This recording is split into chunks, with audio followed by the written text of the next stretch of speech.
I leaned against the counter in the kitchen, gazing at the clock as the minutes ticked by. Dinner was already laid out, the scent of roasted chicken and vegetables filling the room. My husband, Kevin, was late again, no explanation, no text. This had become our norm, and my frustration simmered just below the surface. At least Jake was home. My son, my rock. At 22, he had grown into a man who commanded attention. His dedication to bodybuilding had sculpted him into a figure of discipline and strength, and I couldn't have been prouder. He entered the room, towel slung over his shoulder after his evening workout, his presence instantly lightening my mood. "Hey Mom," he said, flashing me a grin. "Smells great." "Your favorite," I replied, ruffling his damp hair as he ducked playfully. His laugh was infectious, a rare balm for the tension that seemed to have taken up permanent residence in this house. We sat down to eat, just the two of us, a familiar rhythm by now. Jake filled the silence with stories from his gym sessions and plans for an upcoming competition. I listened, soaking in his enthusiasm, grateful for this slice of normalcy in my otherwise turbulent life. Later that evening, as I folded laundry in the living room, Kevin finally arrived. His tie was askew, the faint scent of unfamiliar perfume lingering on him as he breezed past me with a distracted kiss on the cheek. My stomach churned, the unspoken truth of his infidelity like a shadow between us. I had known for years but had never confronted him, convincing myself that keeping the peace was for the best. Jake noticed too. His sharp eyes caught the tension, the subtle shift in my demeanor whenever Kevin was around. He started asking questions, his concern evident in the way he lingered after dinner or joined me on errands I used to handle alone. One evening, he found me crying in the laundry room, the weight of Kevin's latest indiscretion too much to bear. I tried to brush it off, to tell him it was nothing, but Jake wouldn't let it go. "Mom," he said, his voice steady but tinged with anger, "what's going on?" I hesitated, torn between protecting him and unburdening myself. But the dam broke, and I told him everything. The late nights, the missed calls, the whispers of betrayal I had overheard but never confronted. Jake's jaw tightened, his fists clenching at his sides. "Why didn't you tell me sooner?" "It's not your burden to bear," I replied, tears streaming down my face. "Maybe not, but you're my mom. You don't have to go through this alone." The days that followed were a whirlwind of emotions. Jake became my anchor, his protective nature shining through as he insisted on spending more time at home. His workouts at the gym became an outlet for his anger, and I could see the tension in his movements, the way he pushed himself harder than ever. One night, Kevin's secrets came to light in a way neither of us could ignore. Jake had followed him after dinner, suspicion fueling his actions. When he returned, the storm in his eyes told me everything I needed to know. "He's with her, Mom," Jake said, his voice a mix of fury and heartbreak. I saw them. My world crumbled in that moment, but Jake was there to hold me together. His arms enveloped me as I sobbed, his steady presence a reminder that I wasn't as alone as I had always felt. In the weeks that followed, Jake's protective instincts only grew stronger. Kevin's behavior remained unchanged, his absences growing longer, his excuses more transparent. But I found strength in Jake, in his unwavering support and determination to shield me from further pain. The bond between us deepened, forged in the fire of shared betrayal and resilience. We became each other's confidants, leaning on one another as we navigated the shattered remnants of our family. By the time I found the courage to confront Kevin, I knew I wasn't alone. Jake stood by me, his presence a testament to the strength we had both found in the face of heartbreak. Together we began to rebuild, piecing together a new life defined not by Kevin's betrayal but by the unbreakable bond between a mother and her son. The atmosphere in the house was charged, every interaction fraught with unspoken tension. Jake had always been protective of me, but in the weeks since he discovered Kevin's betrayal, his demeanor had shifted.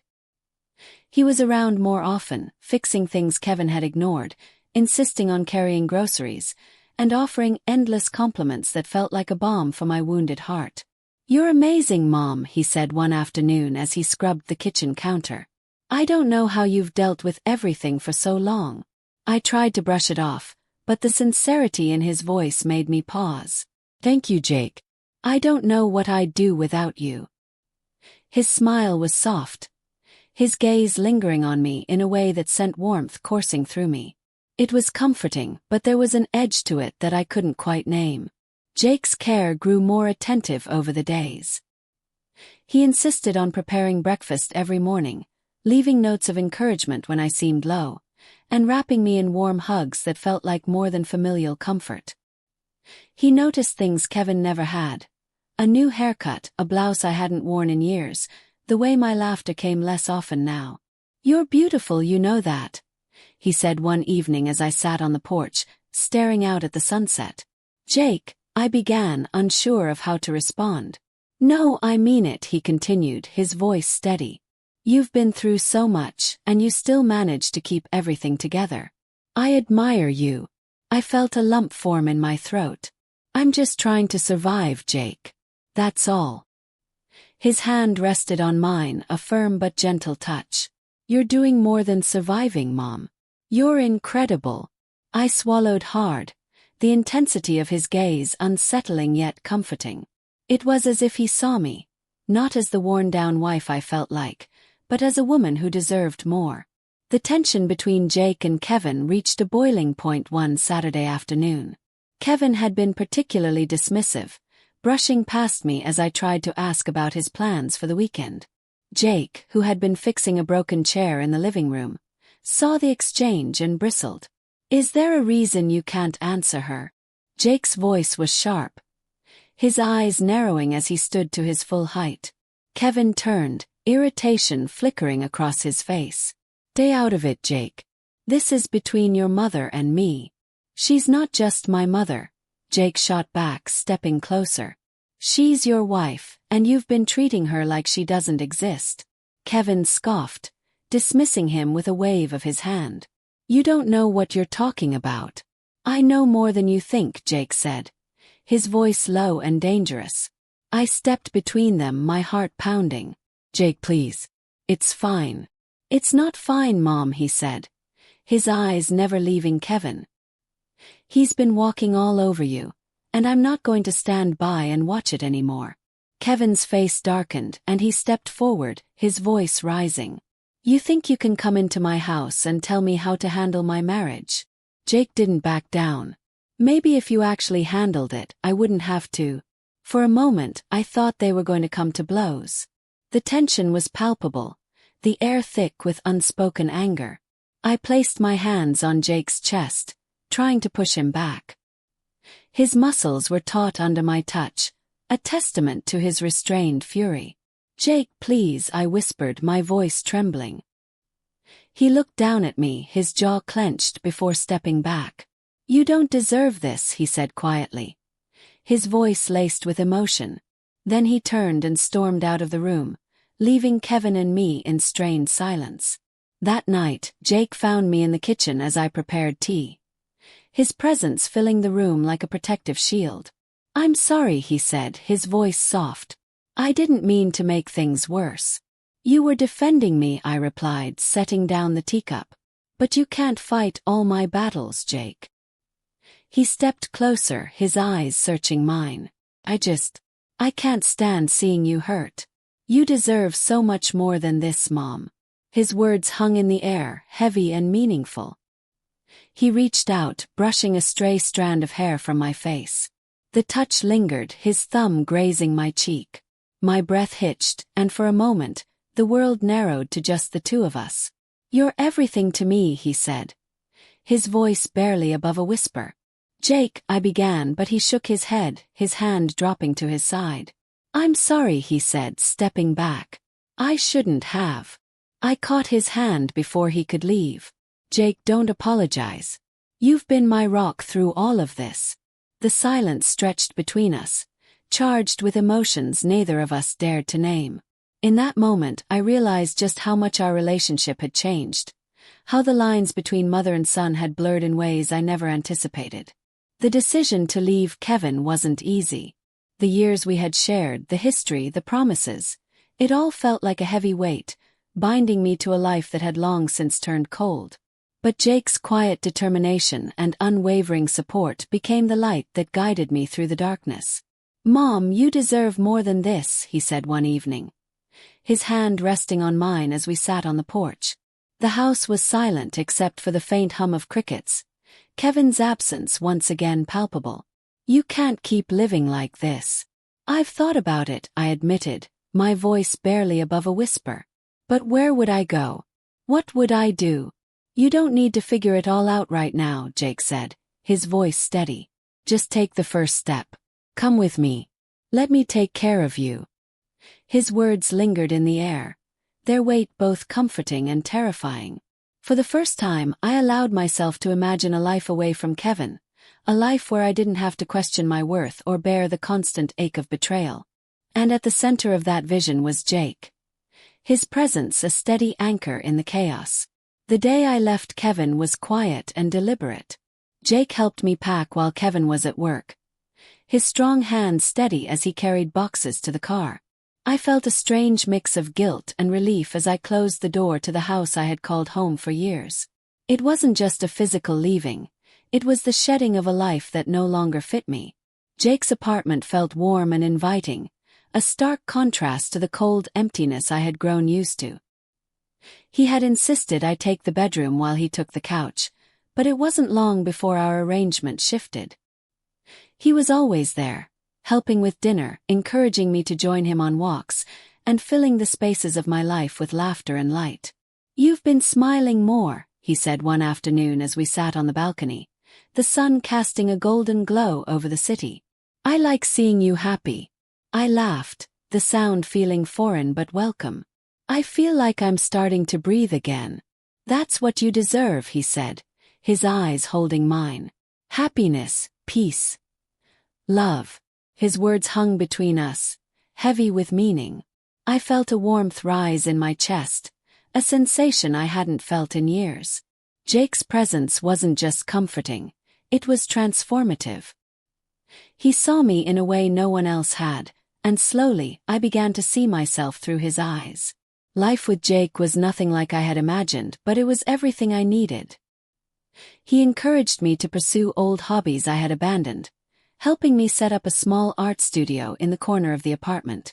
I spent hours painting, the colors on the canvas reflecting the newfound vibrancy in my life. Jake too seemed to thrive.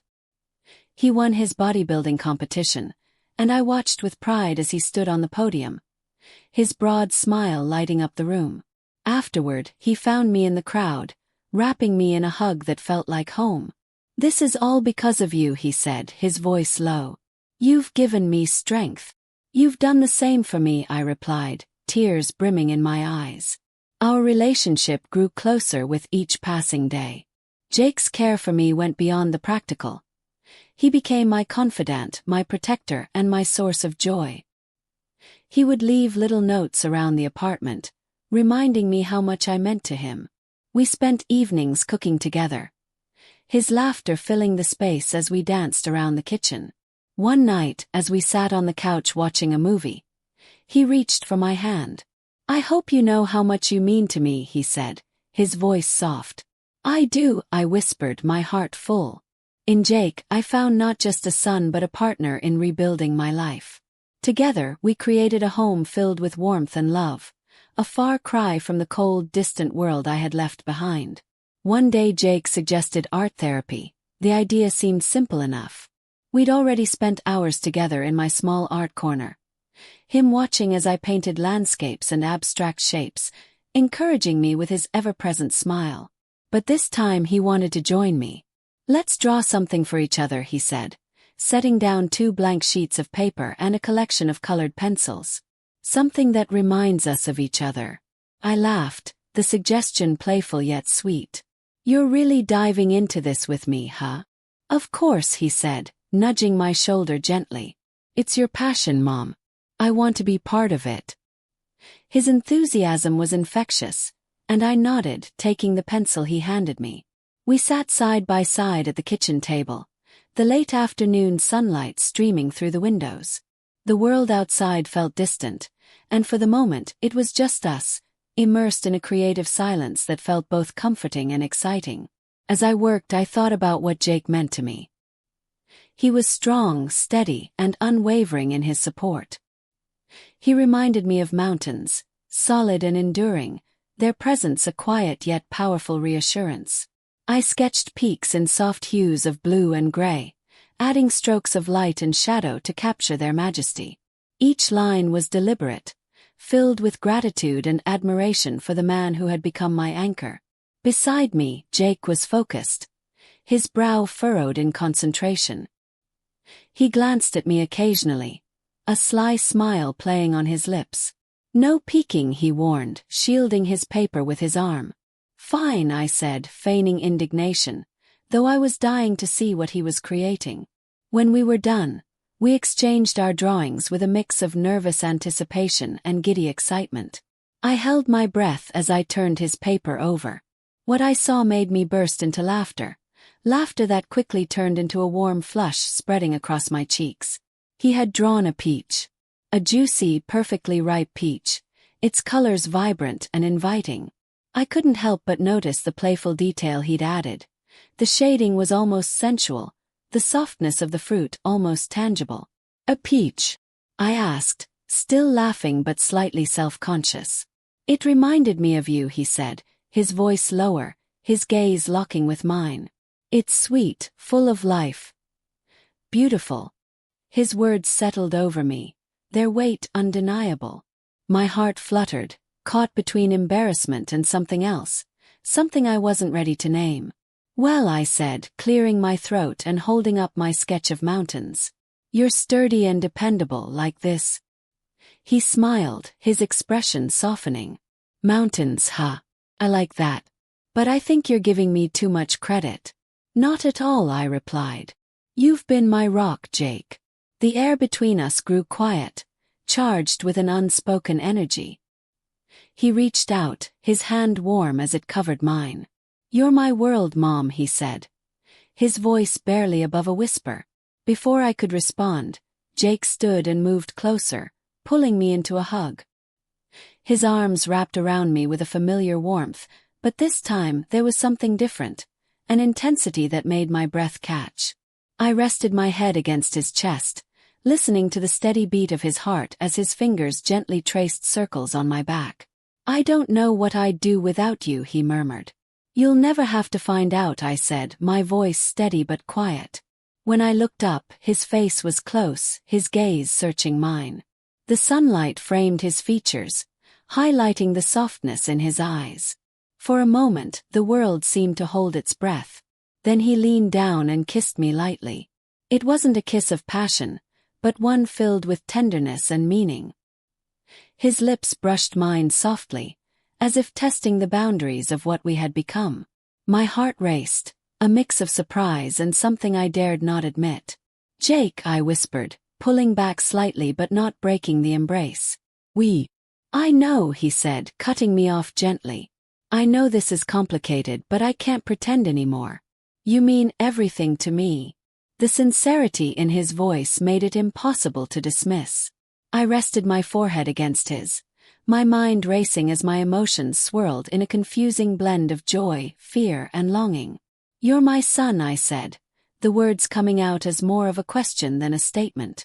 "And you're my mom," he replied. "But you're also the most incredible woman I've ever known." The room was silent except for the faint hum of the refrigerator and the soft rustle of leaves outside the window. I didn't know how to respond, but Jake didn't push. He simply held me, his embrace grounding me in a moment I couldn't fully process but couldn't deny either.